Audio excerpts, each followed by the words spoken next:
उदालगुरि जिल्ला दुलाराय बर' फरायसा आफाद दिनै मिरुनि जिथु प्रप'जेल बिथांमोननि खावलायनाय लेखायै दुलाराय बर' फरायसा आफादनि 58थि थान्दै जख'न्थाइखौ जोङो टंलायाव थानाय नैबे सोलोंथाइ फोथार अर्थात टंला कलेजनि जि मोनसे फोथारावहाय खुंनो थाखाय हाबाफारि जि लाहार फाहार खालामनाय जादों आरो बेजों लोगोसे जिहेतु जिल्ला आफादनिबो थान्दै जख'न्थाइ जोंहा दङ 51थि थान्दै जख'न्थाइ दा बे हाबाफारिनि जिल्लानि जि 51थि थान्दै जख'न्थाइ बे हाबाफारिनि दिनै नैथि सान होननानै जों बुंनो नांगोन माखासे स्पर्ट्स लिटारेरि आरो कालचार इभेन्ट्सफोरखौ जों थांनाय 27 तारिख जानुवारियाव जोङो मावफुंनानै लादोंमोन लोगोसे जिल्ला मावफुं आफादखौबो जों बै सानखालिनो जों लाखानाय जादों जों नुहुरखादोंमोन जे मिरुनि थान्दै जख'न्थाइआ जिहेतु जोंनियावनो जाबाय गोबां बेबायदि सम जों जिल्लानि थान्दै जख'न्थाइनि थाखाय होनो हानाय जों नङा दा बिनि थाखाय फुंबिलिनिफ्राय 3-4 घन्टाखौ जों एसे रिजार्भ दोननानै बाखि हाबाफारिफोरखौ जोङो 27 तारिखआव जों खाग्राबारियावनो खुंजोबनाय जादों दा दिनै नैथि सान होननानै बुंनांगोन उदालगुरि जिल्लानि 52थि थान्दै जख'न्थाइनि बे नैथि सानाव फुंबिलिनि हाबाफारि जोंहा फिरफिला बिरहोनाय एसे सिगांसो जानानै थांबाय दायो मुंख्लं बिथांमोननिखौ गोसोखांनानै बिबार बावनाय गेदेमा बड'फा उपेन्द्रनाथ ब्रह्म बिथांनि मुसुखायाव बिबार बावनाय बे हाबाफारिया दा सोलिबाय थादों बिनि उनावहाय जोङो डेलिगेट जिरायगोन जिल्ला आफादनि जिखिनि समय मोनो प्राय 12टासिम जोङो डेलिगेटआव जों जिरायगोन दा दिनै नैबे बुब्लियाव जों बेखौनो खावलायगोन जिल्ला आफादनिफ्राय मेइनलि जोङो दिनै फ्राय मिरुनि जि 58थि थान्दै जख'न्थाइ बेखौ फकास खालामनानै खामानि मावबाय थानांनायखाय गोबां माने जिल्लानि जिखिनि मावनो गोनां बेफोरो फ्राय एसे जोंहा थालांदों दा जायखिजाया जोंनि फकासआ बे 58थि थान्दै जख'न्थाइ दुलाराय बर' फरायसा आफादनि बेखौ बोरैहाय जों साक्सेस खालामनो हायो बेखौ लानानै जों खामानि मावबाय थानाय जादों आरो आं दिनै जोंनि उदालगुरि जिल्ला दुलाराय बर' फरायसा आफादनि 51थि थान्दै जख'न्थाइनि जि फुंबिलिनि जिखिनि हाबाफारि बे हाबाफारिनि गेजेरजों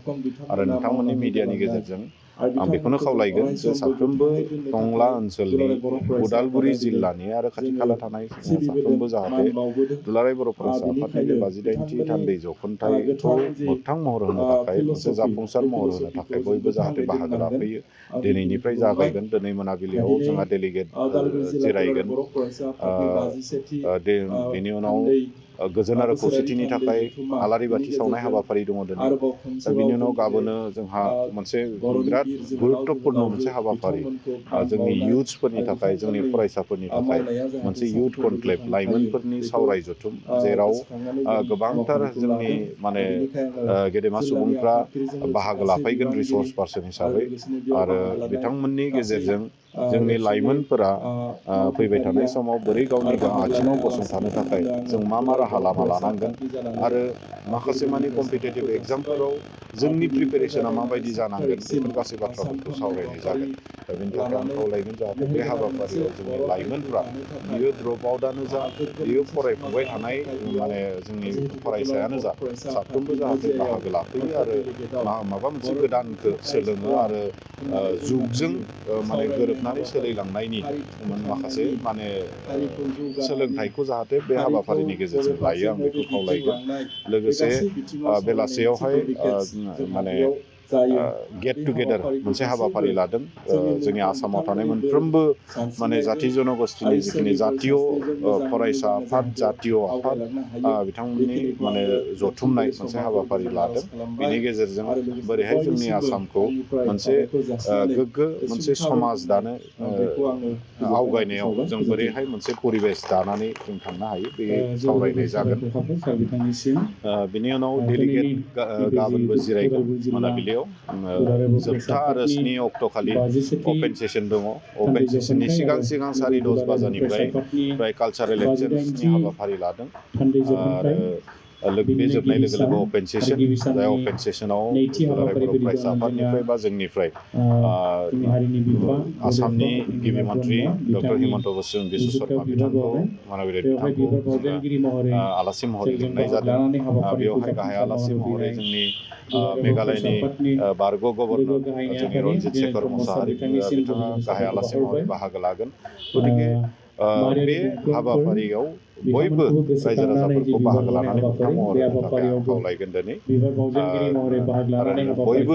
बयनिबो बाहागो लानायजोंसो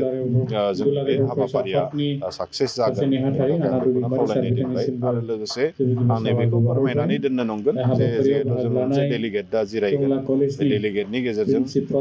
उदालगुरिनि जि अभारअल मोनसे थासारिखौ लानानै जों सावरायगोन आरो बेवहाय माखासे लाइमोनफोरनि फरायसाफोरनि माखासे थांखिफोर लानो गोनां दङ। जों बे डेलिगेटआव सावरायलायनानै माखासे थांखिफोराव जों उपनित जानो हागोन आं बेखौ मिजिंथिदों।